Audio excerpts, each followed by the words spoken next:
one of my most important points with blended learning is this is all about a vocation. I think a lot of companies approach training as like a college experience, and I'm nothing against learning and going to college, but I think a lot of what happens in the improvement world in terms of leadership is more like learning how to weld or learning how to play a musical instrument.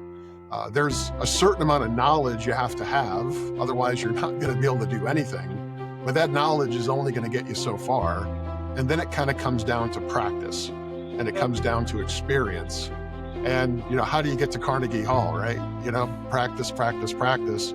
So my blended learning is about taking really technical topics and a little bit of knowledge and a whole lot of practice.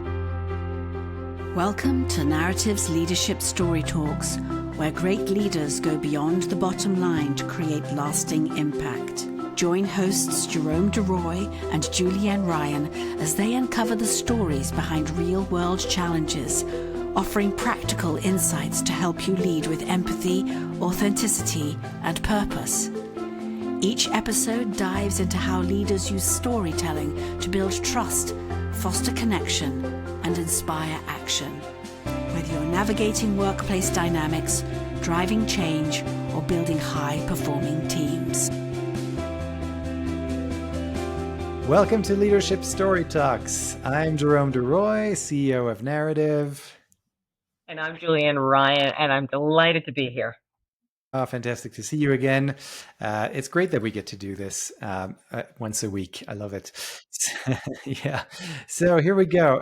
Before we move on to introducing our guest today, I want to remind our listeners to subscribe to the podcast, Leadership Story Talks, wherever you find your podcasts. Don't forget to leave a review, and also check out our YouTube channel, because that's when you get to see us, not quite in 3 dimensions, but you also get to see our video and what we look like. You can also check out our website, Narrative, narrativ.com/podcasts. That's where you will find this episode along with the episode notes, as well as our archive of more than 140 episodes at this point. So without further ado, today our guest is George Pesansky. He is a seasoned expert in operational excellence with a career spanning over 3 decades in leadership, executive coaching, and performance optimization.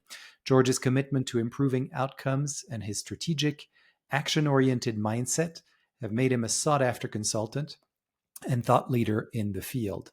George is also the founder of Capacity to Care, a nonprofit organization dedicated to encouraging superperformers to donate their talent, not just their time, to create better outcomes in their communities by driving deliberate improvement in charities. He's the author of the forthcoming Superperformance, 8 Strategies to Reach Full Potential for Yourself, your team, and your organization, coming out with Greenleaf Book Group on September 23rd, 2025. So we're really excited to get the primer on this new book of yours and also get to meet you. So George, welcome to the show. Great to have you. Thank you. I really appreciate you having me today. I can't tell you how much I've been looking forward to this. Well, great. I hope we can live up to those expectations. So here we go. Well, I'm going to kick this off the way we always kick off our episodes. This is a question we ask of all of our guests, as our listeners know. So what is an experience that has shaped who you are today, George? Yeah, I was thinking about this question, catching up on episodes myself, and I'm going to go back to being a very young man in high school. I was not a talented athlete, but I joined the sports teams. I ran cross country, did swimming and track, and I was terrible. I was the definition of terrible. I could distinctly remember on a beautiful fall day in central New York, running up this steep hill, nearly in last place, and my father waiting for me as all the other parents had already left, as I'm kind of trying to make my way to the top of that hill. And, those moments of where you could just give up and decide, this might not be for me, this is not what I'm good at. It would have been something that I could have done. And my dad encouraged me not to continue to try. And by the time I was a senior, I became the captain of those teams, but I was still terrible. And this is what I think really shaped me. And it really is kind of the foundation of my upcoming book, because it's really about finding what you're good at.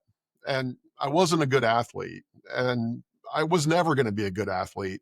But what I was good at was trying to be a little bit better next time than I was this time, and continuously improving those times, continuously improving my performance, measuring myself against me was my goal, because I didn't compare necessarily to the top athlete, but I could always feel better if I know I was a little bit better.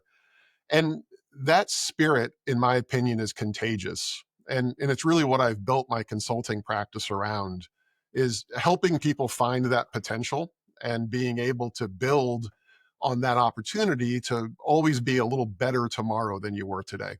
Hmm. Hmm. I love this story for so many reasons because after being in HR and witnessing a lot of sales and pitches of people who told you they worked on water, everything was perfect, all you had to do was buy the package.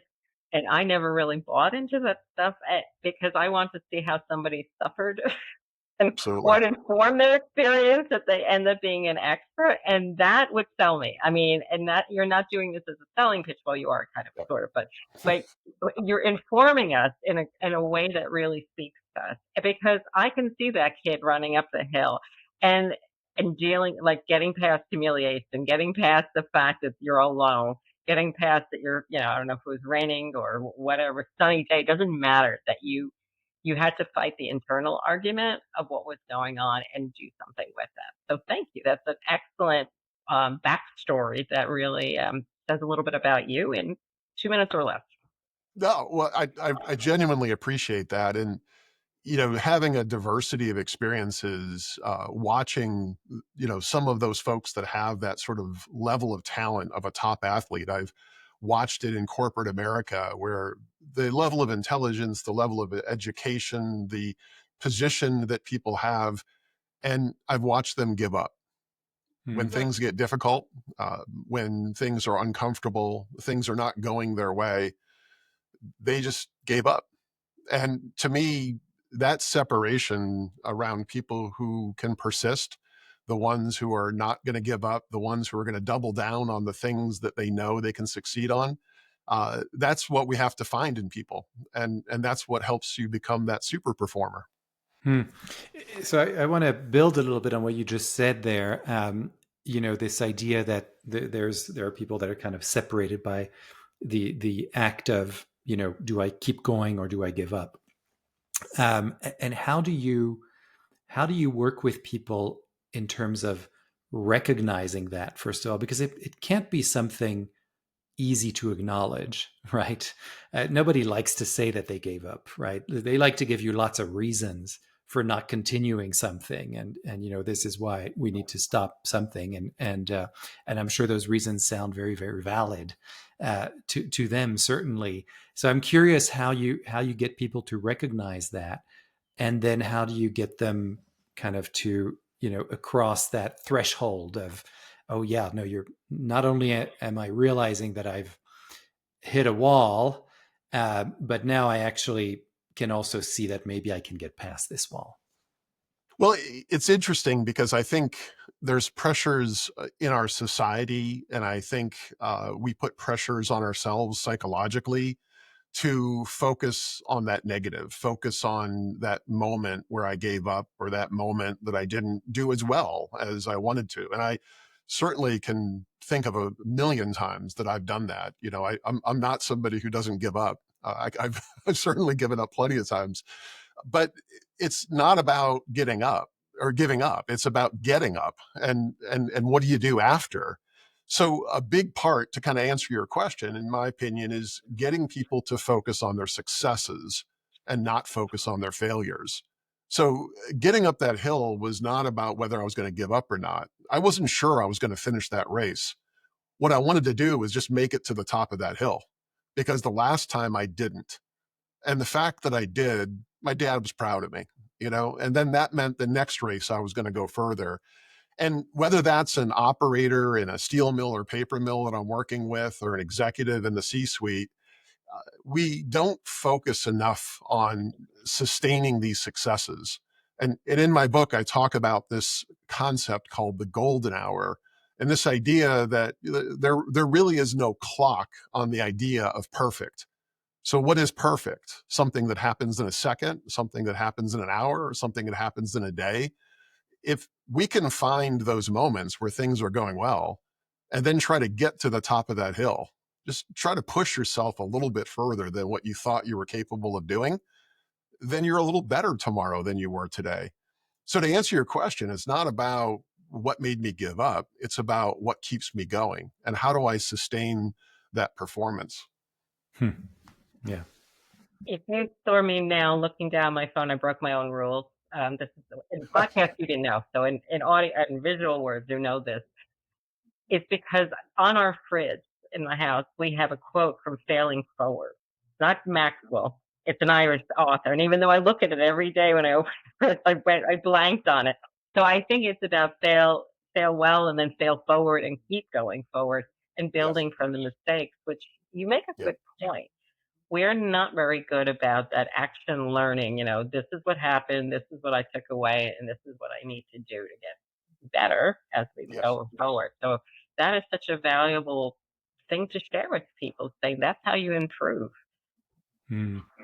It's interesting. The field I work in is process improvement, and the vast majority, I would say, to my knowledge, every other person who works in the field focuses on the root cause of your problem. What created, what generated the reason for the defect, the failure, the loss. And what I found was we don't spend any time trying to understand the root cause of our success. And what really led to, the podcast that you would be most proud of, the one that you submitted for an award, there were things that went so well. And are we focused on really understanding what made that so good so that we can use it to get to the top of that hill and that we can use it to have a better time our next time? We give way too much energy to those things that trip us and cause those failures. And the amount of energy, the amount of money, the amount of time corporations, companies put into trying to figure out what happened yesterday, and then completely ignoring the value of that 20, 30, 40-year employee that brings such extraordinary experience and benefit. And when they retire, they say, oh, we lost this. You didn't lose it. You gave it up. You never bothered to understand what they were contributing and what they were doing and sharing and replicating that knowledge. And to me, it's such a huge opportunity for us as a society, for companies, to start looking at the glass half full and not just focusing on what water spilled out. Speaking of that glass half full and valuing people's strengths and building from there, I'm curious what kinds of patterns or behaviors you've found in helping people in teams not reaching that, what you call that golden hour moment, and also just repeating those, because you also use the word replicable, right? So I'm curious what those, if you have an example of a pattern or behavior that really shows you, okay, yeah, we're in that golden hour, and now there's, if you replicate this, this won't just be a miraculous thing that happened one time. Yeah, I think a lot of that comes down to the way we tend to measure ourselves, the way we sort of judge what the definition of good is. And it's always extraordinary and certainly just an extraordinarily satisfying experience for me when I ask people to kind of look at it this way, because it typically creates this aha moment where people are like, oh, wow, okay, yeah, that is interesting. Because if I thought about what would allow me to kind of sustain this performance, and if I think about what are the things that then are getting in my way, the things that's preventing me to get to the top of that hill, that's very different than the way I'm measuring myself. I'm measuring how frequently I have this problem. I'm measuring the number of times I've made these mistakes. I'm measuring, the gap in my performance. A concept that I think is really aligned with your question, Jerome, is what I call the prison of expectations. And the prison of expectations is this trap that we often find ourselves in, especially in corporate settings, where last year we had a budget, or we had a number of widgets that we had to make, or a number of listeners that we wanted to have for our podcast. And we look at that and say, well, 3% seems like a pretty good improvement. That if I had, 3% more listeners, if I had a 3% better budget, then those would be good goals for me. But if I set 10%, that may not be realistic. And then therefore I'd have to explain why I didn't meet this very aggressive, very lofty goal. So therefore, I'm going to kind of hedge my bet a little bit. I'm going to make sure that I have a stretch, but I don't want to be ridiculous, because being ridiculous means I'm never going to get those, those high lofty results. Uh, what this does is it creates this prison of expectations where I'm now trying to optimize what could be a somewhat broken process or system. You hear a lot people talking about first principle thinking.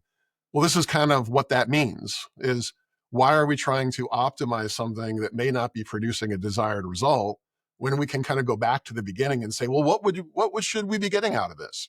What should be the outcome or the result? And let's set a target around whether or not we can perform at that level. Even if we can only do it for one podcast and reach that many listeners, let's then figure out how to do it for two, versus setting ourselves a goal for just having a marginal 3% improvement this year.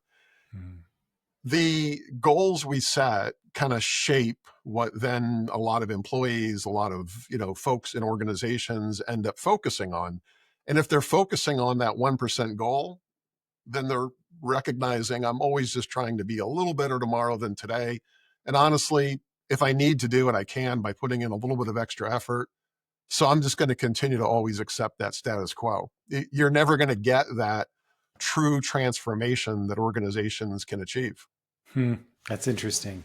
I wonder what the, I'm going to go back to the story you told at the very beginning of the interview, because I wonder how much relationships and leadership have to do, or the relationship to the leader, whether that's your manager, your operator, et cetera, have to do with these kind of, I'm going to go beyond, beyond performing beyond expectation, right? You just talked about Yeah, the yeah. prison of expectations, but that transformative thing, because you mentioned I went up the hill because I wanted to make my father was proud of me, right? And so I wanted to do better the next time. And if we transfer that to the corporate environment, and Oh, where yeah. you are, I wonder how much of that you've seen makes a difference, and how important is that in the equation of getting people to be these super performers?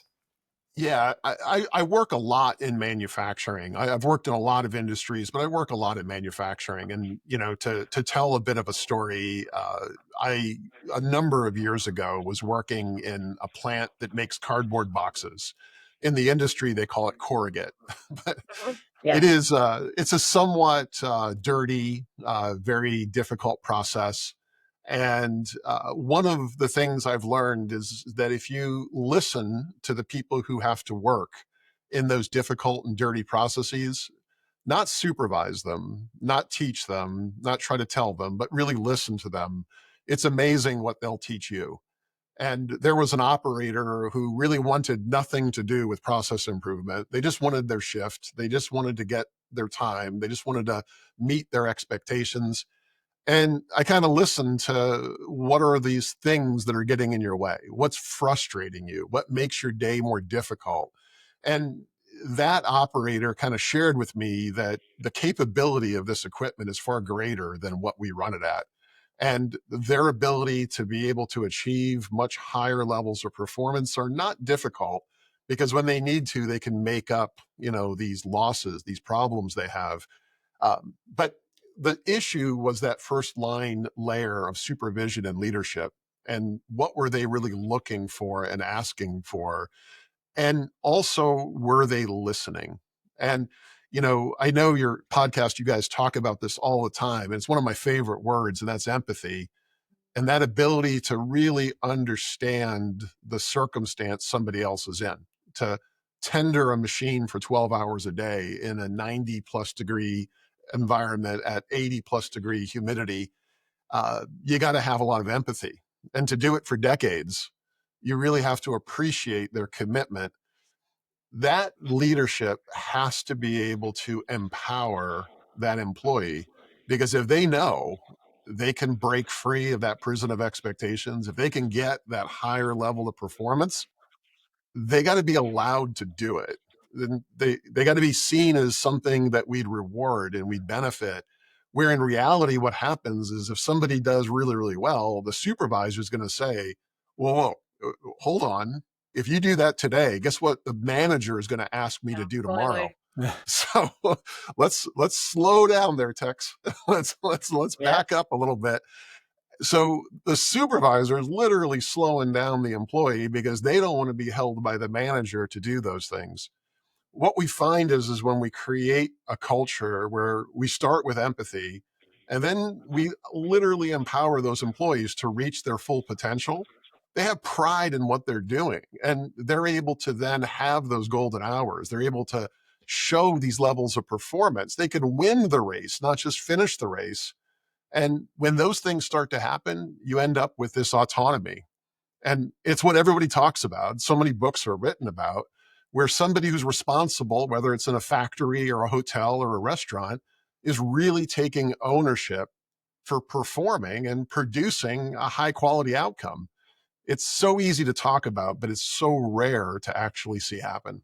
And what you just said resonated with me. Not only I could think of the guy who said that store innovation, because we've all met one of those individuals when we've worked in Yeah. supply chain, et cetera. And then also on the back end, like maybe that supervisor, his backstory is that he witnessed changes and then finally you lost a head count or something changed or something closed. So figuring out what your intention is and what's going to happen behind it and what's your plan for success on every level, not just increased revenue.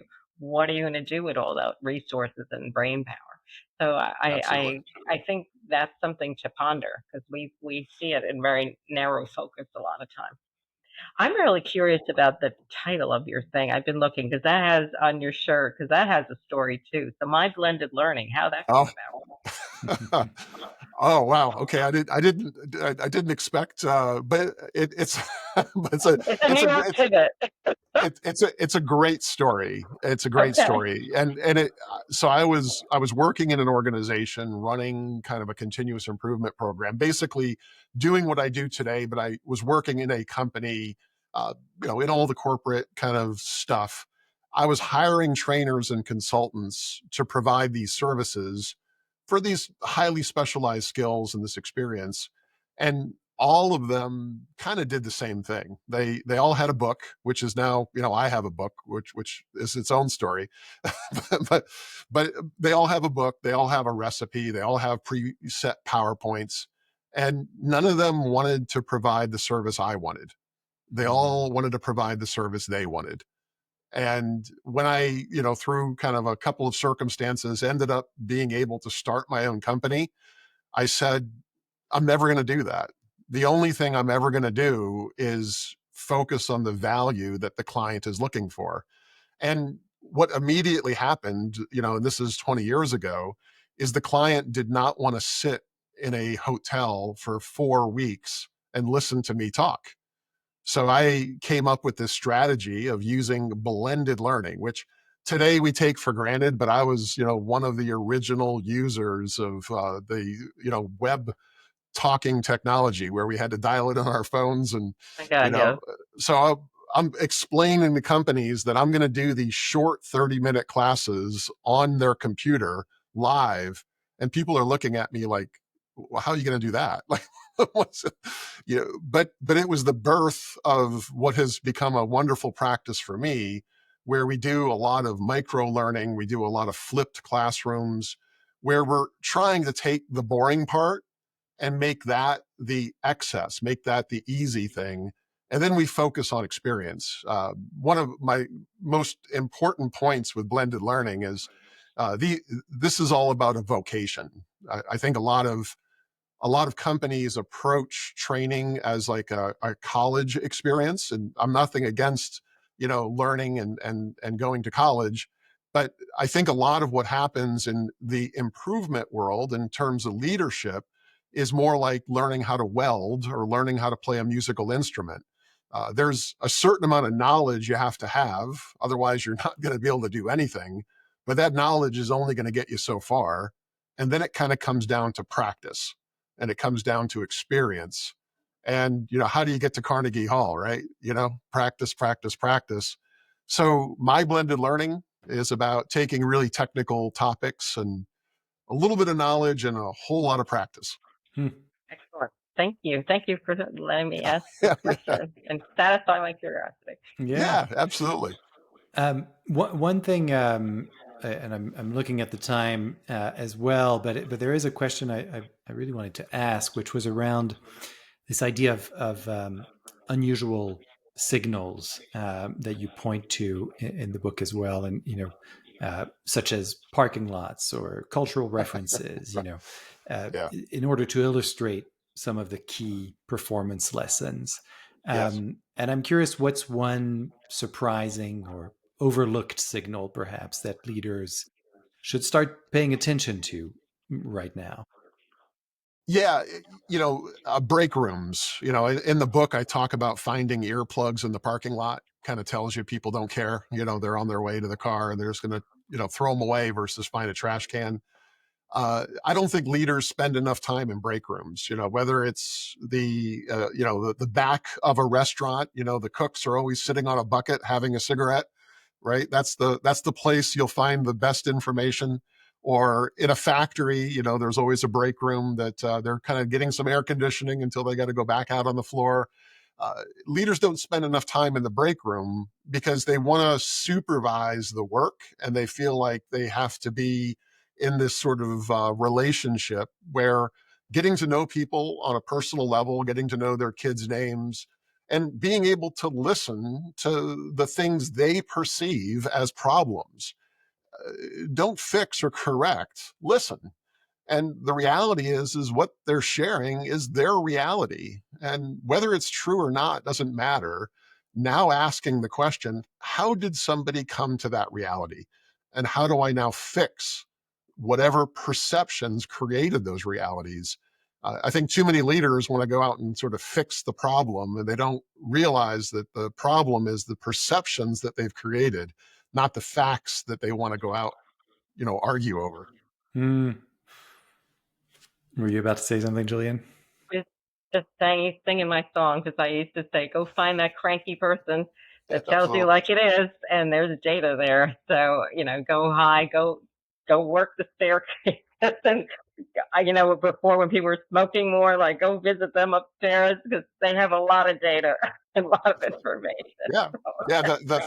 The 3 minutes before you can clock in or clock out, there's a lot of people standing in line, right? You learn a lot right there. Yeah. I mean, I had one of the certainly at the beginning of my career, one of the big breakthroughs for sure, or big opportunities that came my way, thanks to a conversation in the break room. Yeah. With someone that I never spoke to because she wasn't in my department, and this was Paris in 1999, or maybe it was 2000. No, it was 1998 in Paris.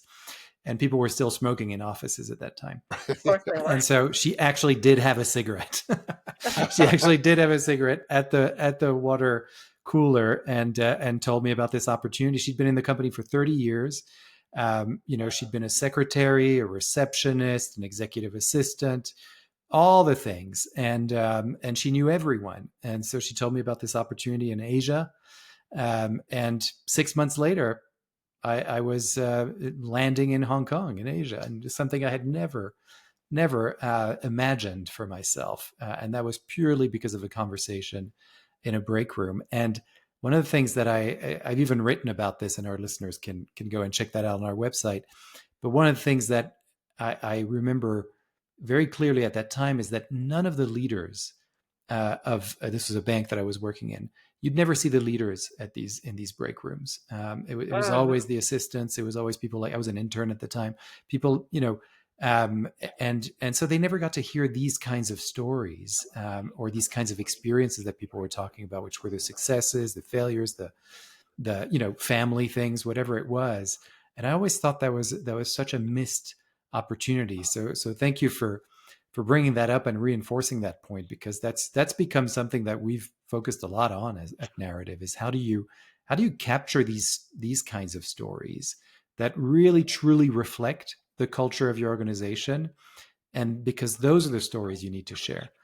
Those are the ones that really transfer knowledge, to your point earlier, when somebody leaves after 40 years, we lost that person. Well, no, there was a way to get that knowledge and Exactly. and keep sharing it. So thanks for reinforcing all these points. Yeah.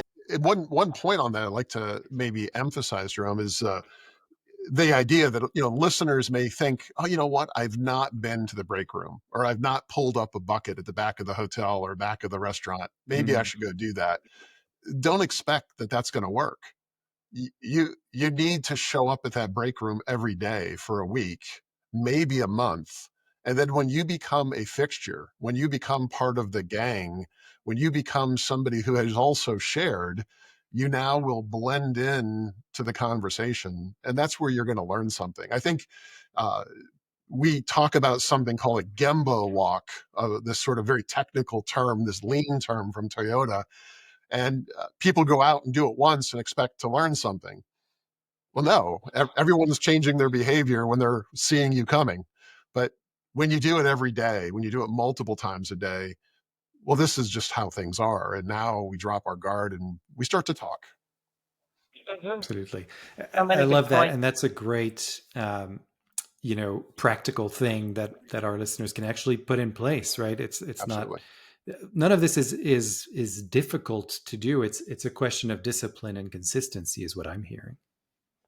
It is, and it really is the theme of the book, coming out in September. There's nothing that anybody would look at, I think, and say, well, wow, that is, an entirely nuanced argument, the heavily researched. It's a lot of the practical things we talked about today. How often are we looking at the glass half full? How often are we sort of going out and kind of really understanding what people are thinking? And I organize it as kind of these 8 strategies to really try to give people these actionable processes that they can follow, these recipes they could use, and even kind of give them a checklist of things that they can go do. I want to remind at this point our listeners that the book is called Superperformance: 8 Strategies to Reach Full Potential for Yourself, Your Team, and Your Organization. And I'd love to give you the floor for a minute or two. Just what would you like to leave our audience with today?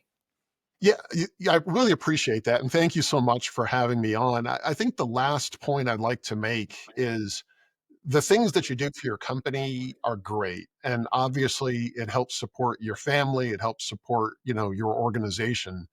But I'm very passionate about the idea that professionals have talent. And whether that's the talent you have in accounting or HR or finance, or in my case, in improvement, organizations, charitable organizations, they also need this talent. And it's easy to give our money. It's easy to give our time of going down and just participating. But I'd encourage people to really think about how can they donate their talent and how can they help these organizations be able to remove those roadblocks.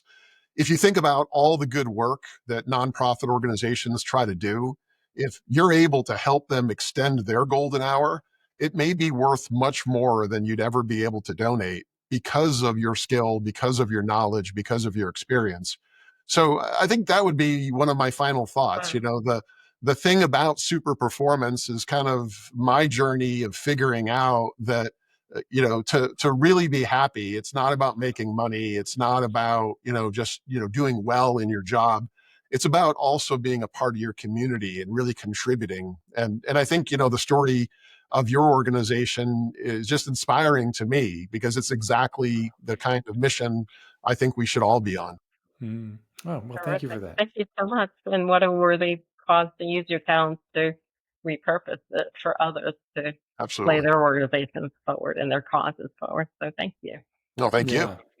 Thank you so much. I'm so glad we were able to give you a platform and to communicate these ideas and insights and this mission that you have, which is really wonderful, and we absolutely closely align with. I agree with that. Unfortunately, this is all the time we've got. I know we could go on for a while, but I just want to thank you, George, again for being here, being with us, and sharing these insights with our listeners. Listeners, you will find all the information about George and his consultancy, as well as his forthcoming book, in the episode notes. So make sure to look at that. Of course, Julienne, I want to thank you for being my co-host once Thank again. you. Always happy here. Always a pleasure.